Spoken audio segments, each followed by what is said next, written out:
من احب لقاء اللہ احب لقاءہ ومن کرہ لقاء اللہ کرہ لقاءہ، جو اللہ سے ملاقات کی امید رکھتا ہے اللہ تعالیٰ بھی اس کی ملاقات چاہے گا، پسند کرے گا، اور جو ناگوار محسوس کرتا ہے تو اللہ کو بھی ناگوار ہوگی اس کی ملاقات۔ تو دیکھیں یہ ہر دم اللہ کو آپ محسوس کریں کہ وہ میرے ساتھ ہے، مجھے دیکھ رہا ہے، میرے سارے اعمال سے بھی واقف ہے اور میرے دل کی نیتوں سے بھی واقف ہے۔ اللہ اکبر اللہ اکبر اللہ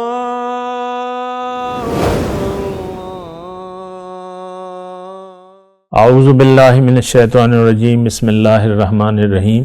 اللہم صلی علی سیدنا محمد معدن الجود والکرم آلہ وسلم۔ سامعین و ناظرین اکرام، السلام علیکم ورحمۃ اللہ وبرکاتہ۔ آج کا ہمارا موضوع یہ ہے کہ صرف اللہ تعالیٰ سے محبت کیوں اور کیسے۔ دیکھیں کیوں کا جواب تو اگر عقل نہ ہوتی تو پھر تو ہم اس پہ بات بھی نہیں کر سکتے تھے۔ عقل اور شعور اللہ تعالیٰ نے ہمیں دیا ہے تو ہمیں سوچنا ہوگا، اور اتنی گہری سوچ بھی نہیں ضرورت اس میں جو سانسیں لے رہا ہوں، میری پیدائش سے لے کر میری جو سال کے طور پہ اس وقت میری عمر 70 سال ہونے والی ہے، یا آپ کی جو بھی ہے، تو اس وقت تک آپ کی پرورش کس نے کی؟ کون پال رہا ہے آپ کو؟ آپ کی ہر چیز کا ذمہ دار کون ہے؟ اللہ ہی ہے۔ اور پھر دنیا میں اسباب زندگی اللہ تعالیٰ نے پیدا کر دی ہیں، یہ بھی اہم ہے، لیکن اصل چیز جو ہے وہ یہ ہے کہ آپ یہ دیکھیں کہ میری زندگی کا مقصد کیا ہو سکتا ہے۔ تو وہ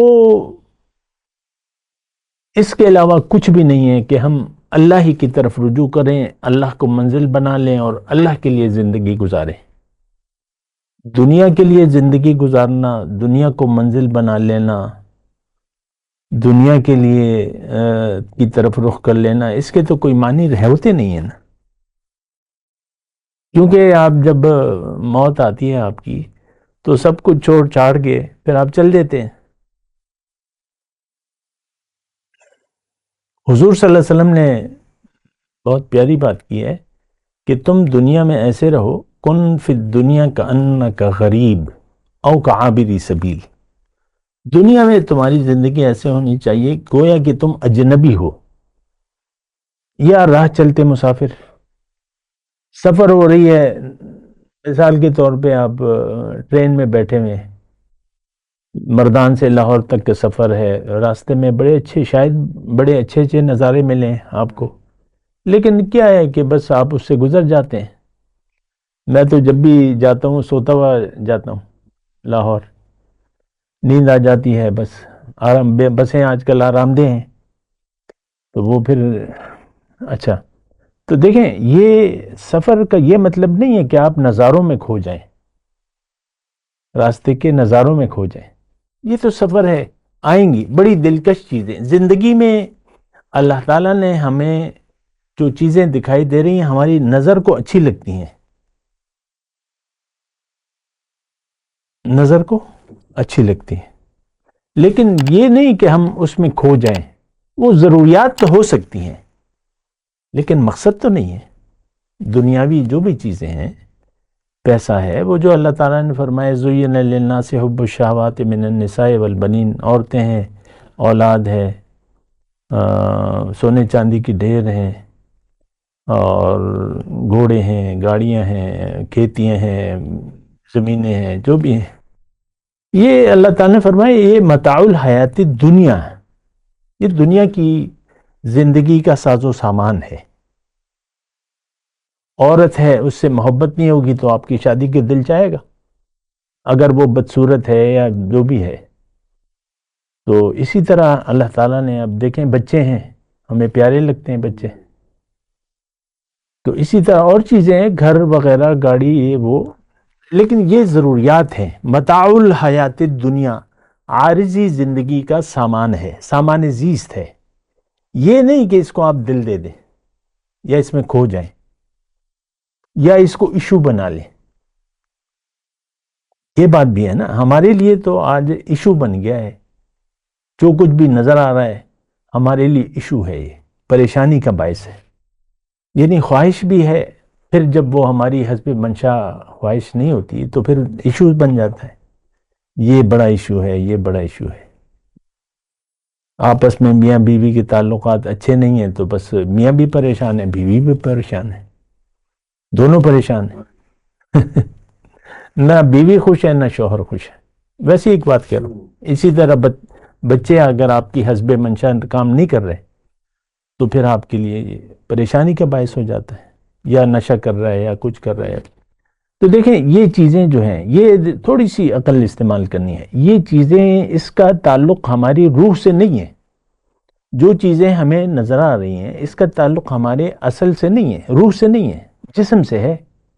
تو ٹھیک ہے آپ استعمال کریں ان کو, پریشان نہ ہو, اس کو استعمال کریں, پیسے بنائیں, گھر بنا لیں, کھائیں پئیں, کوئی بات نہیں, گاڑی اچھی ہو تو. لیکن بات یہ ہے کہ ہماری تو ساری توجہ, اللہ تعالیٰ نے فرمائے کلا بل تحبون العاجلۃ وتذرون الآخرہ, تم نے تو پسند کر لیا, محبت رکھتے ہو تم عاجلہ سے, دنیا سے, آخرت کو تم نے چھوڑ دیا ہے. تو یہ بڑی بے وقوفی کی بات ہے. اچھا دیکھیں, اس میں ایک بات کہوں, آخرت پر ہمارا یقین صفر ہے ہی نہیں. اگر آپ دیکھیں, یعنی یہ دیکھیں وہ بیماری ہے, وہ کمزوری ہے جو ہم میں موجود ہے. کبھی آپ نے محسوس کیا کہ میرے کندھے پر 2 فرشتے ہیں دائیں بائیں؟ یقین ہی نہیں آتا. ہم تو بے فکری سے ساری باتیں بھی کر رہے ہیں اور گپ شپ اور جو. پھر آپ نے کبھی محسوس کیا میرے آگے پیچھے 2 فرشتے ہیں؟ قرآن میں لکھا ہے لہو معقبات من بین یدیہ ومن خلفہ یحفظونہ من امر اللہ. نہیں, باطن سے, ایک بات میں کہوں, باطن سے جو چیز بھی تعلق رکھتی ہے ہمارا اس پر یقین نہیں ہے. کہنے کو کیا ہے, زبان سے آپ مانیں اور آپ کا یقین نہ ہو تو وہ تو بات ختم ہو جاتی. آخرت پر آج کے مسلمان کا یقین ہے نہیں. جب بھی تو یہ سوال پیدا ہوتا ہے کہ ہم اللہ تعالیٰ سے محبت, دلوں کو, اپنے دل کو اللہ کی محبت سے کیسے آباد کریں. اب یہ تو دیکھیں, اس کا جواب تو واضح موجود ہے, میرے اندر بھی ہے اور میرے باہر بھی ہے. سب کچھ مجھے اللہ نے بنایا ہے اور سب کچھ میرے لیے بنایا ہے, اور اللہ میرا حامی و ناصر ہے. حسبنا اللہ ونعم الوکیل, نعم المولا ونعم النصیر, ہے کہ نہیں ہے؟ بہت اچھا مددگار ہے. مصیبت میں آپ اس کو پکاریں, وہ آپ کی بات کا جواب دے گا, مسئلہ حل کر دے گا. بیمار انسان ہوتا ہے تو شفاعت دینے والی کون ہے؟ اللہ تعالیٰ کی ذات ہے. تو وہ تو موجود ہے ہمارے, اور ہم سے محبت کرتا ہے. یہ بات ذرا نوٹ کر لیں, مجھ سے, آپ سے, ہم سب. آپ محسوس کریں کہ میرا اس دنیا میں وجود اس کی محبت کا ایک بہت بڑا ثبوت ہے. مجھے اس نے جہنم کے لیے نہیں بنایا, کلیئر بات ہے. مجھے اس نے اپنے لیے بنایا. ہاں, اگر میں اس سے رخ پھیر لوں تو وہ پھر مجھے بھی نہیں پسند کرتا.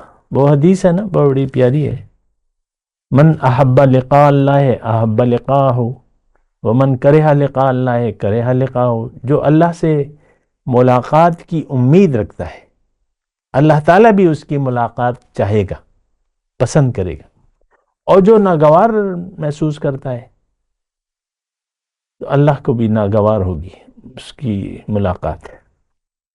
تو دیکھیں, یہ ہر دم اللہ کو آپ محسوس کریں کہ وہ میرے ساتھ ہے, مجھے دیکھ رہا ہے, میرے سارے اعمال سے بھی واقف ہے اور میرے دل کی نیتوں سے بھی واقف ہے کہ میری نیت کیا ہے.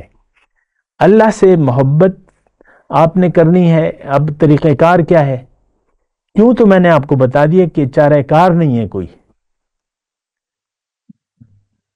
وہ ایک شعر کا ٹکڑا یاد آ رہا ہے, جگہ جی لگانے کی دنیا نہیں ہے, یہ عبرت کی جائے تماشا نہیں ہے. اقوام کو تباہ کر دیا جنہوں نے پیغمبر کی دعوت کو قبول نہیں کیا. قوم عاد ہے، قوم سمود ہے، قوم نوح ہے، قوم لوط ہے، وغیرہ جو بھی ہے. صرف انہوں نے کیا کیا کہ پیغمبر کی دعوت کو نہ مانا، اللہ کو منزل نہ بنایا اور اللہ کے راستے پر چلنے سے انکار کر دیا. طریقہ کار ہر ایک کا مختلف ہو سکتا ہے. کسی نے مٹی کے بت بنا لیے، کسی نے دل میں بت سجا لیے. آج ہمارے دل بتوں سے بھرے ہوئے ہیں، معنوی بتوں سے ہمارے دل آباد ہیں. ہمارے دل میں اگر نہیں ہے تو اللہ کی محبت نہیں ہے. آپ خود محسوس کریں، آپ کی ہماری چاہت جو ہے، امت مسلمہ کی میں بات کر رہا ہوں، یہ دنیا کی ظاہر کی محبت میں گرفتار ہے. اس کو ہونا چاہیے تھا اللہ کی محبت کو گرفتار ہونا چاہیے تھا، اور اللہ اپنے دل کو فارغ کر لینا چاہیے تھا غیر اللہ کی محبت سے اور اللہ کی محبت سے. بہرحال کیسے کا مطلب اب یہ ہے کہ لیکن میں اگلی نشست میں بیان کروں گا. وآخر دعوانا الحمدللہ رب العالمین. مولایا صلی وسلم دائما ابدا علی حبیبک خیر الخلق کلہم.